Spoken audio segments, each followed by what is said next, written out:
Hello friends, welcome to Medification. Today I'm going to talk about few clinical cases regarding antiplatelet drugs and uh, I'll try to understand what drug is given and why it is used.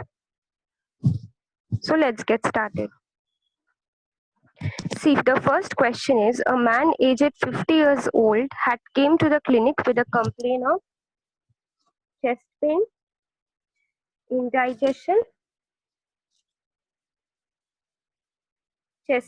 indigestion, nausea, sweating, shortness of breath. So, what is the differential diagnosis in this case? So, what causes this chest pain? We all know that the chest pain is caused due to uh, reduced oxygen supply to the heart muscles. So, how this oxygen supply is reduced in the heart muscles? It is reduced either due to coronary artery obstruction.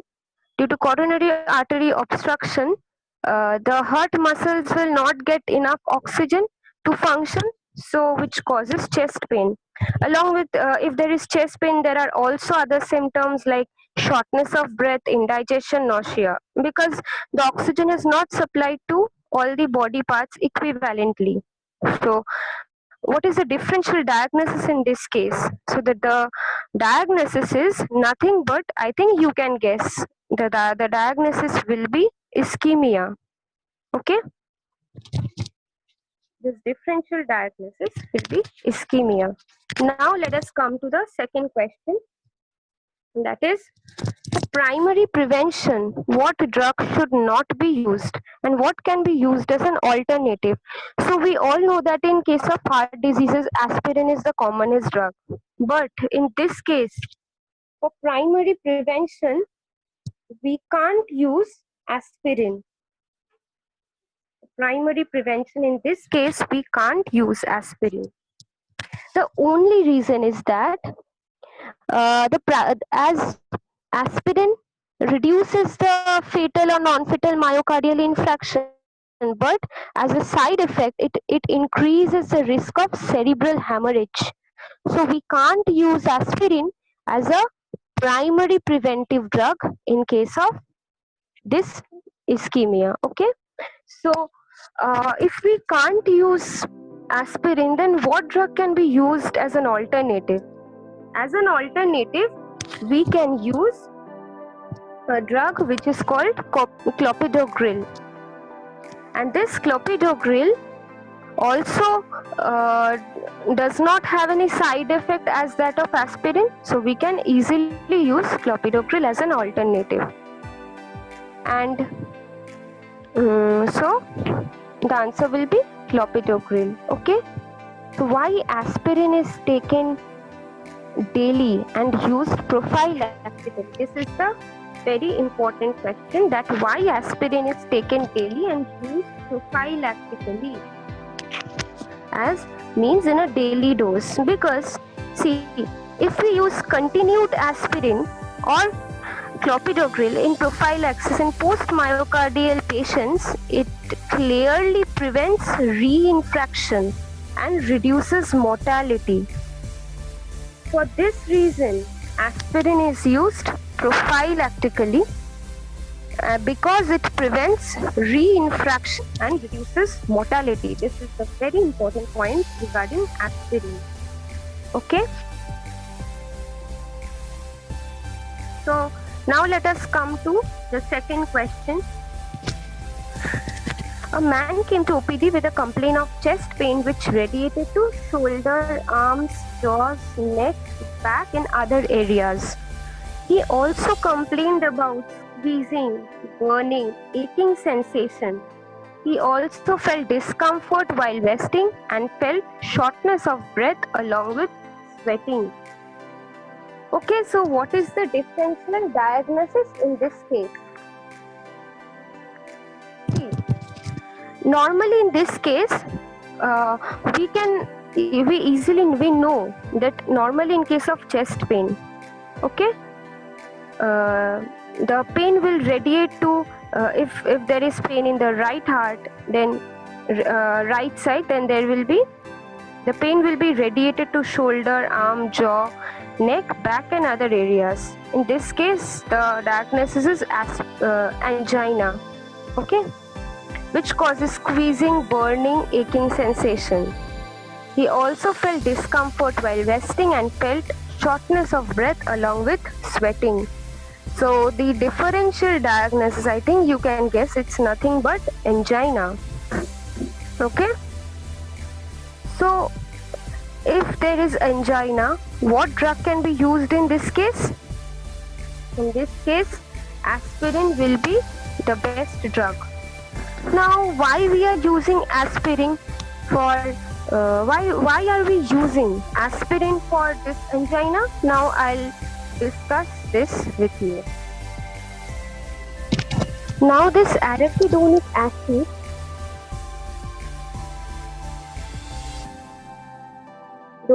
acid in presence of COX-1 enzyme is converted into prostaglandin G2.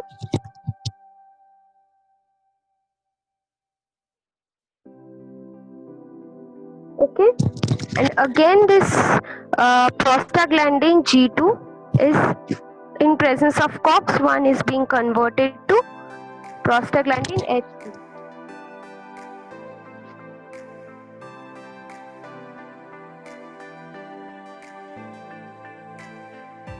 And from this prostaglandin H2, there will be conversion of thromboxane A2.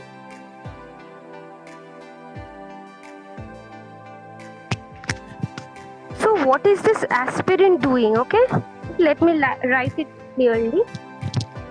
Arachidonic acid in presence of COX-1 enzyme converted to prostaglandin G2.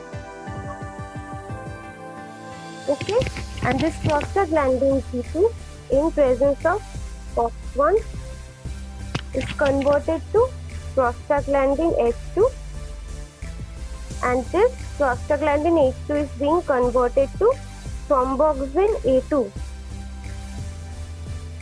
Okay. Now what is this aspirin doing? And this thromboxane A2 acts as a vasoconstrictor.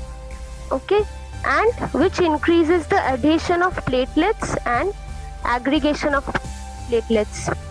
So which causes ischemia if there is blockage, if due to aggregation of platelet, if there is blockage in coronary artery due to atherosclerosis and all. So if there is aggregation of, if due to aggregation of platelet, there is clot formation in the coronary arteries, which causes difficulty in breathing. So in that case, we use aspirin. So what does this aspirin does? This aspirin inhibits this COX-1 enzyme. Due to inhibition of COX-1 enzyme, there will be decreased adhesion of platelets because thromboxane A2 in that case cannot be produced that much. If thromboxane A2 cannot be produced that much, then there will be decreased adhesion of platelets and decreased aggregation of platelets as well. For this reason, we are using aspirin for this purpose, for angina pectoris or anginal like symptom. Okay.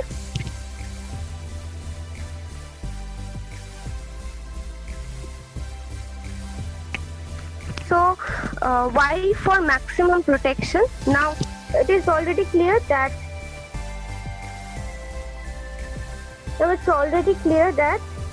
differential diagnosis for it is angina, and the drug which is used in this case is aspirin. So, and why for maximum protection antiplatelet drugs are supplemented with low molecular weight heparin and not the high molecular weight heparin? Because for maximum protection, if we use low molecular weight heparin, then there will be much lesser side effect. Okay. So low molecular weight heparin has a better pharmacokinetic effect and anticoagulant property. So the side effects will also be reduced. For this reason, we use low molecular weight heparin. Okay.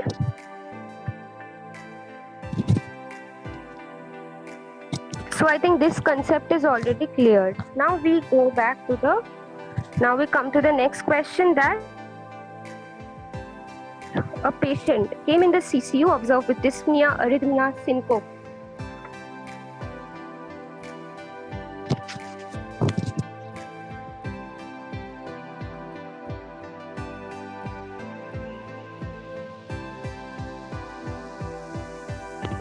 A patient came in the CCU observed with dyspnea, arrhythmia, syncope, and was undergoing PCI. What is PCI? It is percutaneous coronary intervention. Now, what drugs to be used in this case? Okay, in this case, we will be using aspirin combined. We will be using GP2B3A antagonist along with aspirin. So, along with GP2B3A antagonist, aspirin will be used. So, what is the function of GP2B3A drug? So let us discuss this. So, what is GP2B3A?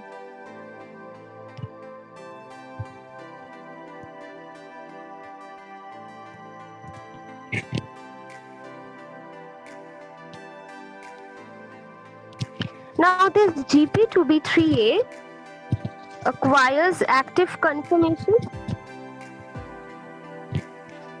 Now, the activation of platelet by thromboxane A2, ADP, and thrombin is initiated by GP2B3A receptor. So, what does this GP2B3A does? GP2B3A. This GP2B3A acquires active conformation.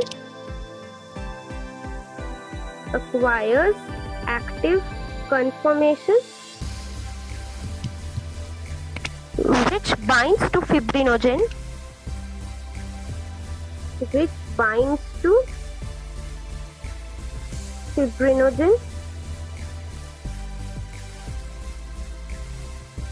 And this leads to platelet aggregation.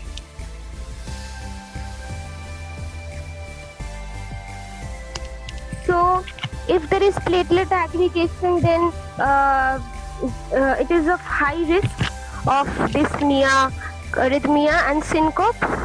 Who was undergoing PCI, there is percutaneous coronary intervention. So, what drugs should be used in this case? We have to use, so if we inhibit this GP2B3A, then platelet aggregation will not be there and the patient can be saved easily. So along with GP2B3, a combination therapy is used by giving aspirin, which is of great help. Okay.